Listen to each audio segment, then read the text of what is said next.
Hi, and welcome along to the computer science talk. In this session, I'm just going to talk through a little bit why you should be deciding on computer science as an A-level, and then having a look at what the course entails. So we follow the CIE specification 9618, but why should you be choosing computer science as A-level? Well, it's such an important subject these days that it's widely recognised, it's being introduced into lots of different areas. It's an opportunity to be part of history and shape the way that we use technology, the way in which we create technology, and it's good to have that from a female perspective. So it is still quite a widely male-dominated environment in terms of new technology that is being created and software that's being developed. So it's really important that we're getting a female perspective on that. It may be because you have an interest in learning how programs actually work and how they're developed. And if you like being creative, then it's a good opportunity to combine that with computer science. There is such a wide variety of things for you to be able to get involved in that will allow you to invent new things, get excited about new opportunities that arise as technology develops. So, for example, there's lots of new things coming out to do with artificial intelligence, robotics, textiles. So it's, the whole textile industry is looking at how can we use technology within the sort of design of clothing and things like that. So it's a really good opportunity now to kind of be part of something that is forever changing. It is a good way to complement other subjects. So computer science is primarily a problem-solving subject. It's looking at developing your logic thinking, your computational thinking. So it's a really good opportunity to develop that for lots of other subjects. So no matter what career you're going to go into, there will be some elements of problem solving. So doing computer science allows you to be able to develop that skill to a really good level. It does give you a good grounding for other subjects that do require some kind of analytical skill. So, for example, if you're doing experiments in science, there will be different elements of problem solving within that. And you can also use technology to try and help you predict things in a better way, be able to sort through lots and lots of data that you may be getting back from your experiments and things like that. And having done computer science at A-level, that may well give you an edge over somebody else that's applying for a similar type of job.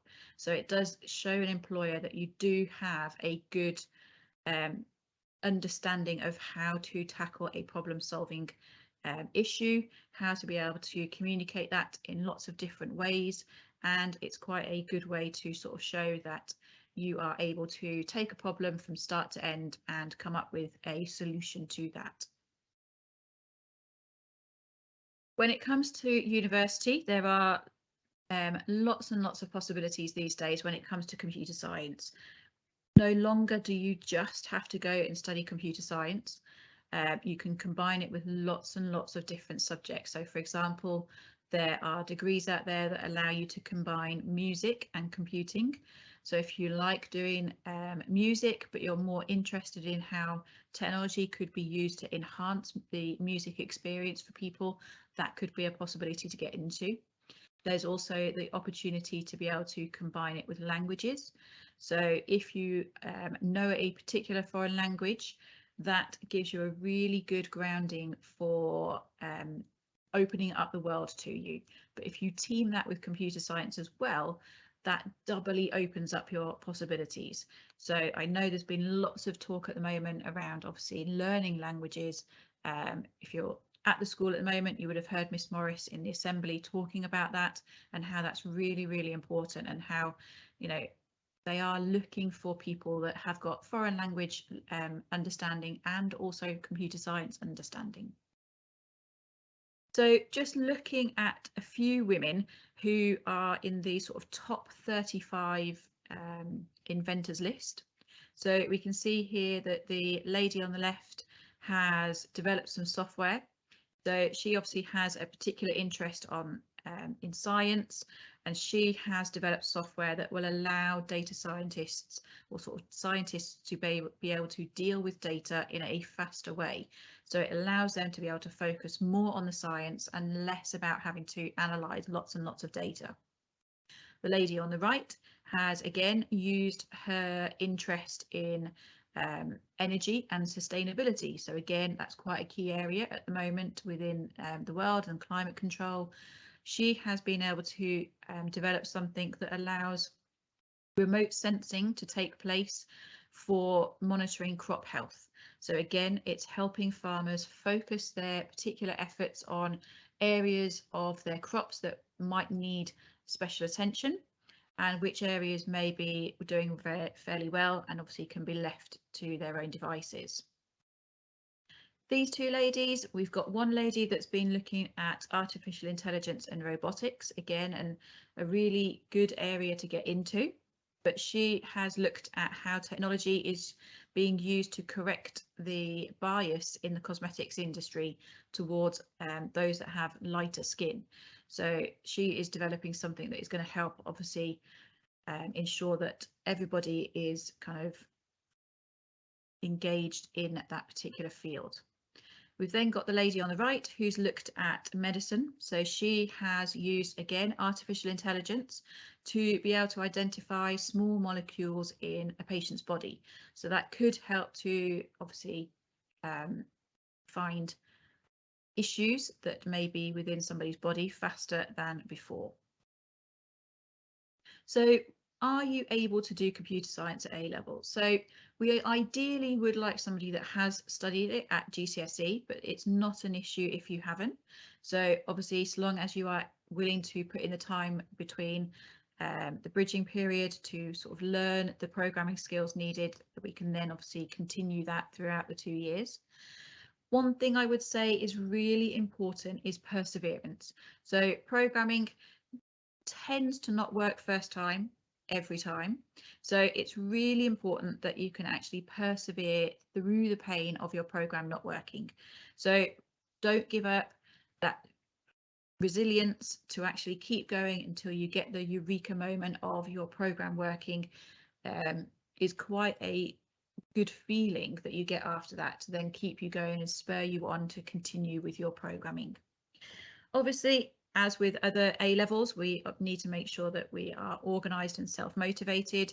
So particularly with the programming, it's like learning a foreign language. So if you don't keep practicing the skills, you are less likely to remember them. So obviously outside of lessons, we would be looking at you to continue doing some programming in your own time. And obviously, if you've got an interest in computer science, if you know of any related businesses on the island, that's really good to be able to go along to them and find out what they do, how you could obviously get into that particular field, what might be involved with it. So it's really good if you know some people in that area. If not, we can always find some people for you to be able to go and have a chat with. So the specification that we cover is, as I said, CIE 9618. So this looks at computer science, but with a more real world slant on it. So everything that we do in terms of the programming is around sort of real world scenarios. It just makes it a little bit more relatable and gives you a better idea of how technology would work within fields that you may be going into after you've finished A levels. So how is it broken down? There are 4 papers. We sit all of those at the end of year 13. Paper 1 and paper 2 are sort of a carry on from what we've done at GCSE, and then paper 3 and paper 4 are kind of more advanced things to do with the theory and the programming. You can see that they've all got an equal weighting, which is really handy because we know that obviously if we've got a particular skill with our programming compared to our theory, then we can balance those out. So paper 1 looks at these particular topics here. So ranging from looking at how information is represented in a computer, to looking at the software that's used on a computer, to things like ethics. So looking at kind of the moral grounding around computer science, and obviously people looking at self-driving cars. How do we work out where the line is drawn with those as to who is responsible if there is any kind of accident, to things like databases and modelling. With that one, paper one, it's all short answer and structured questions based around those particular topics. And obviously homework would be looking at doing any kind of further research, looking at past paper questions, looking at doing some practical programming exercises. Paper two is looking at the more problem solving side. So again, here you would look at designing programs, but not actually creating them. It would be looking at doing the plans for them. We would look at the theory side of programming as opposed to the practical side of programming. And we look at how software is actually developed. So the life cycle it goes through from the problem that you are given right through to the piece of software being written. Paper three, again, is short answer and structured questions, but this time based around these particular topics. So you'll see that some of the topics are fairly similar to what we have done on paper one. However, at paper three, we go into a lot more detail with them. So as I said, paper one and paper two is nice in that it leads on from what we've done at GCSE into a little bit more detail, and obviously with some new topics being introduced. Paper three, which we cover in year 13, we then start to go into some of those topics in even more detail. So we start to have a look at artificial intelligence in a lot more detail. We'll start having a look at the security side. We'll have a look at cybersecurity and how that's developing, and obviously look at doing some more problem solving and computational thinking. Paper four is the kind of practical side. So all of the questions on this one are completed on the computer. So you would be given snippets of program code, for example, where you would then have to finish off what the program is asking you to create. And obviously then evidence that you have tested that and shown that in your kind of answer sheet. So all of that is externally assessed. All the answers are on the computer and then sent away and marked. And again, those two areas is how that is assessed by. So what do we expect from you with this particular subject? So obviously that you've got an interest in the subject, that you have got everything completed to a good standard on time, that you are doing some programming outside of lessons at home to keep up your skill level. So it's really, really important that obviously that is done.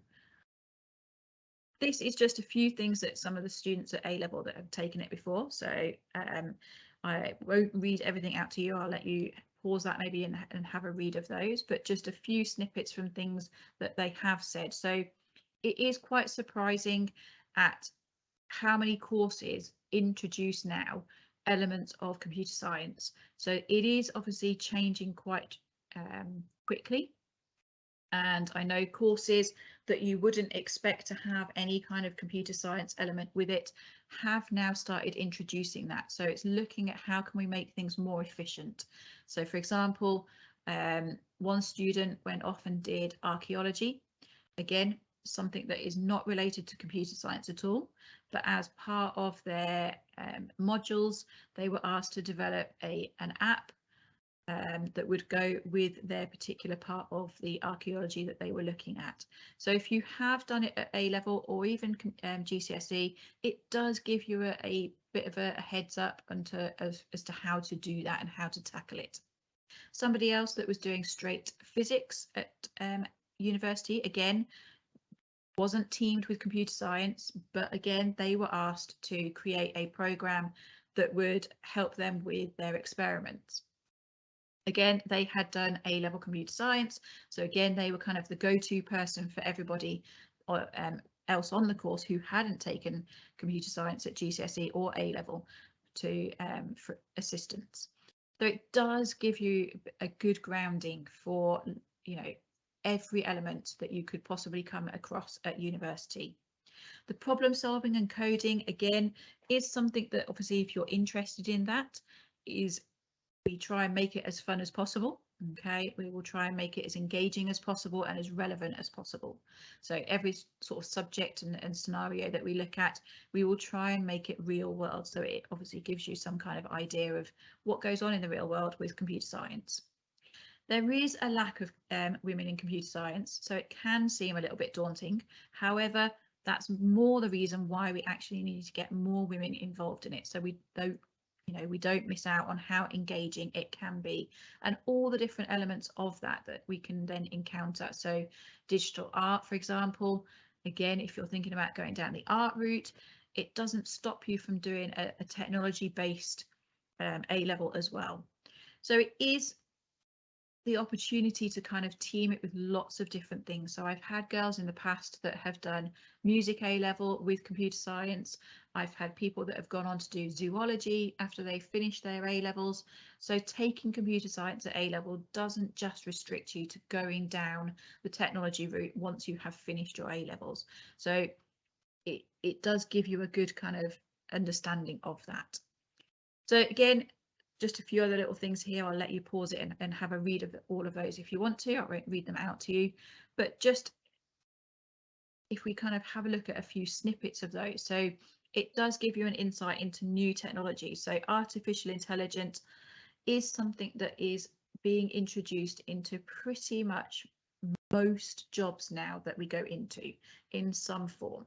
So it's really important that we have an understanding of how that actually works, looking at how could we team that with another subject. So again, looking at subjects that we wouldn't think went with computer science, so things like biology, geography, looking at how can we simulate things within an environment that we can't actually get to. We can do that via the computer and see what kind of effects that might have on the rest of the world. We've got the last one there. I enjoyed computer science at GCSE. It was a great overall subject which can help and overlap into lots of other subjects. It doesn't have any coursework and I enjoy the coding side. So again, that's quite a key one. If you're taking other subjects that have quite a lot of coursework or a lot of essay writing, it might be a nice one to have alongside that gives you a bit of a breather from that. There is no coursework, there's no heavy essays to write on it. Obviously we have the programming side, but again, we try and make that as enjoyable as we can. So thank you very much. Just to point out that one of the things that we do at A-level is we continue programming in Python as we have done at GCSE. So if you're not at the school at the moment and you haven't done any Python programming and you're looking at possibly doing A-level computer science, I would say find some online courses to start having a look at that particular programming language in preparation. If you do have any other questions, then obviously please come and find me if you're in school, or drop me an email at e.powell@jcg.sch.je if you're outside of school and have got any further questions. I hope that was helpful and I look forward to any questions in the future.